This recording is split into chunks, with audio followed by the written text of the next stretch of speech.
Hi, I'm Chris from Driver Training, and in today's video we're going to give you a brief example for the ADI Part 3 of turning left. So we're going to be using our briefing folder. So how do we use it? What do we do? Well, we're about to show you. The first thing we need to do is recap what experience they have.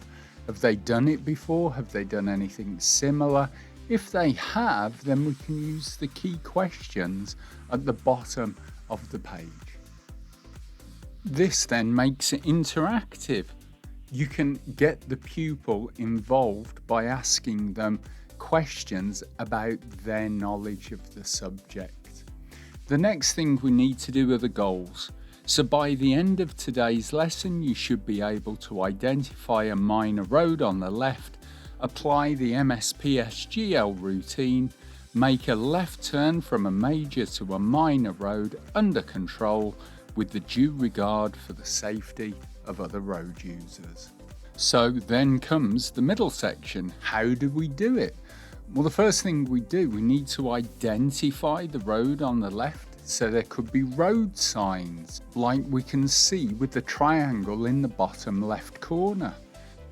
Sometimes there aren't road signs, but is there a gap in the pavement ahead? Are there white lines across the road so we know that there's definitely a junction on the left ahead of us? So now we've identified the junction, we begin our routine. So we check the centre mirror and the left mirror. We're checking the centre mirror to see what's behind us and how close.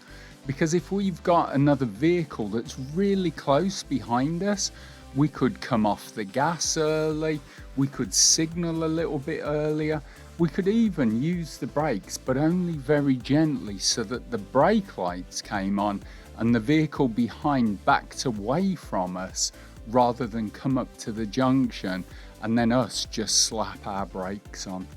Once we've checked that, we want to check the left mirror.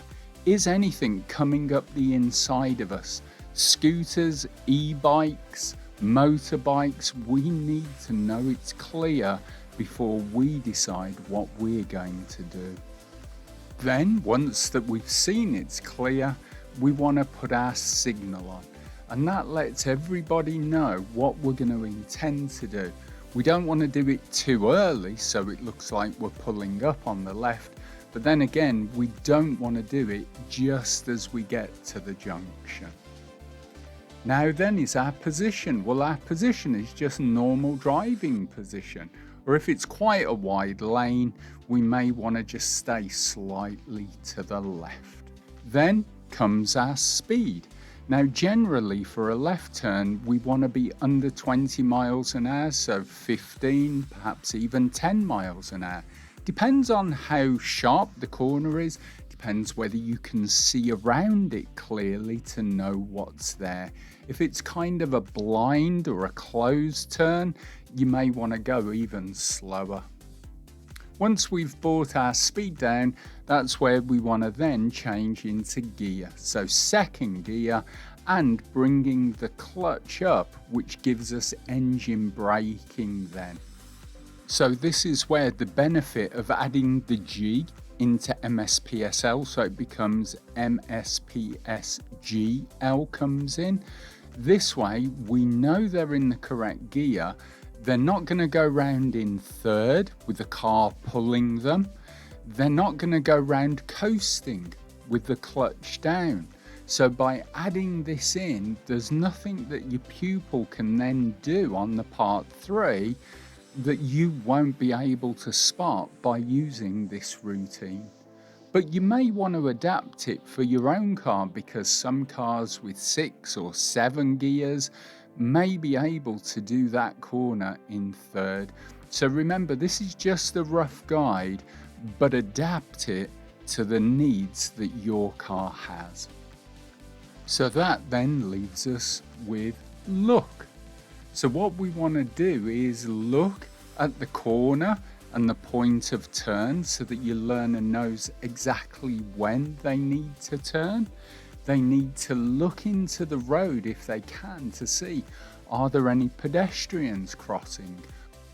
And now, with the updated highway code rules on the hierarchy of road users, remember, even if a pedestrian is waiting to cross the road on that side road, then realistically, if it's safe to, you're meant to stop and give way to them. So we've got to be looking for that. We're looking for cyclists, any other road users. Are there vehicles parked near the corner? So you've actually got to go further on and turn on the wrong side of the road. So therefore, you may almost want to come to a stop just so that you can creep around that parked vehicle and make sure there is nothing coming down the road towards you before you decide to drive round it. Once we are into the new road, just remember to get the pupil to check the mirrors before they accelerate, because again, we want to make sure nothing's trying to get round us or undertake us before we decide then to accelerate. So that's our briefing for turning left. Remember, this is just an overall view of what you can say. You can use questions more, you can get the pupil involved more, interact with them more. But as long as you know roughly how to use the folder and do MSPSGL, then we're sure that you're going to have success, not just with your ADI Part 3 and your ADI Standards Check Test, but more importantly, developing your skills and becoming a better teacher. The link for our briefing folder is in the description below. So thanks for joining us today. If you've enjoyed this, please let us know, leave us a comment. Remember to like, share and subscribe to our channel. My name's Chris from Driver Training Limited. Remember, teach well, drive safely, and we'll see you all again in our next video.